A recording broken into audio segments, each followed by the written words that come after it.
રીબડાના Rajdeepsinh જાડેજાને ગોંડલથી Junagadh jail ખસેડવાનું કારણ શું? હવે પિતા અનિરુદ્ધસિંહ જાડેજા અને દીકરો રાજદીપસિંહ જાડેજા બંને એક જ જેલમાં જૂનાગઢ જેલમાં રહેશે. આ વિશે વિગતવાર વાત કરીએ.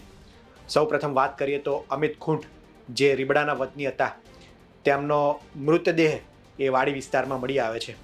ત્યારબાદ ગોંડલની રાજનીતિ ગરમાઈ જાય છે. જયરાજસિંહ જાડેજા એ અનિરુદ્ધસિંહ જાડેજાના પરિવાર પર આરોપ લગાડે છે કે તેઓનો આ હત્યા પાછળનો હાથ છે. ત્યારબાદ આ સમગ્ર મામલો કોર્ટમાં જાય છે અને કોર્ટ દ્વારા આરોપીઓ તરીકે અનિરુદ્ધસિંહ જાડેજા અને રીબડાના રાજદીપસિંહ જાડેજાનું એફઆઈઆરમાં નામ હોય છે અને તેમને હાજર થવા માટે કોર્ટ આદેશ આપવામાં આવે છે.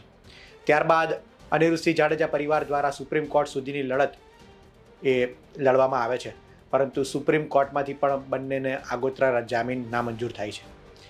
ત્યારબાદ અનિરુદ્ધસિંહ જાડેજાની પોપટ લાખા સોરઠિયા, જે ભૂતપૂર્વ ધારાસભ્ય હતા, તેમની હત્યા કેસમાં તેમને હાજર થવાનો આદેશ આપવામાં આવે છે અને તેઓ હાજર થયા બાદ તેમને જૂનાગઢ જેલમાં ખસેડવામાં આવે છે.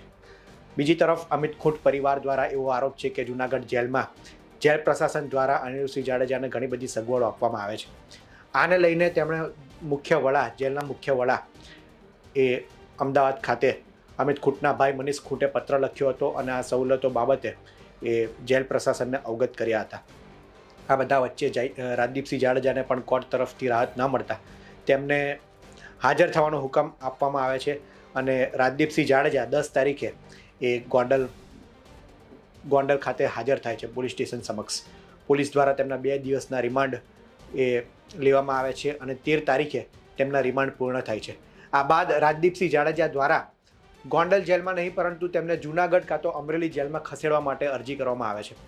તેઓએ કારણ દર્શાવ્યું છે કે ગોંડલ જેલમાં અત્યારે પેટ્રોલ પંપ પર જે માથાકૂટ થઈ હતી, રીબડાના પેટ્રોલ પંપ પર માથાકૂટ થઈ હતી, તે હાર્દિકસિંહ જાડેજા અને તેમના સાગરિકો એ ત્યાં રહેલા છે, જેના કારણે બંને વચ્ચે ઘર્ષણ થવાના એંધાણના કારણે રાજદીપસિંહ જાડેજા દ્વારા અરજી કરવામાં આવે છે કે તેમને જૂનાગઢ કાં તો અમરેલી જેલમાં ખસેડવામાં આવે. આ અરજીને કોર્ટ ગ્રાહ્ય રાખે છે અને ગોંડલ કોર્ટ દ્વારા તેમને જૂનાગઢ જેલમાં ખસેડવાનો આદેશ કરવામાં આવે છે. તેથી રાજદીપસિંહ જાડેજાને જૂનાગઢ જેલમાં લઈ જવામાં આવે છે. પિતા અનિરુદ્ધસિંહ જાડેજા તો પોપટ લાખા સોરઠિયા કેસમાં અત્યારે જૂનાગઢ જેલમાં છે જ, ત્યારે હવે દીકરો રાજદીપસિંહ જાડેજા પણ જૂનાગઢ જેલમાં લાવવામાં આવ્યો છે. તેથી પિતા અને પુત્ર બંને એક જ જૂનાગઢ જેલમાં એ રહેશે.